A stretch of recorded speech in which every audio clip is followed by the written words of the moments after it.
So hey everyone, welcome to my channel, and if you love tech, unboxings and simple tips, you are in the right place. So in this video, we will talk about how to fix WhatsApp login connecting problem. For this, open the settings app on your device. Now scroll down and click on the apps option. Now click on the WhatsApp. Click on the storage and cache. Tap on clear cache. Now tap on the force stop and go back to the home page.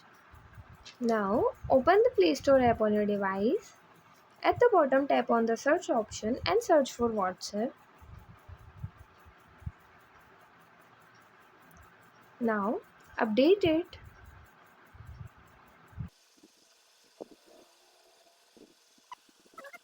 to the home page.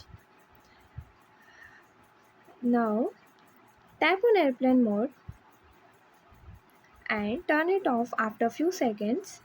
And yeah, that's it. And if you find the information given in the video helpful, please like the video, subscribe to the channel and press the bell icon for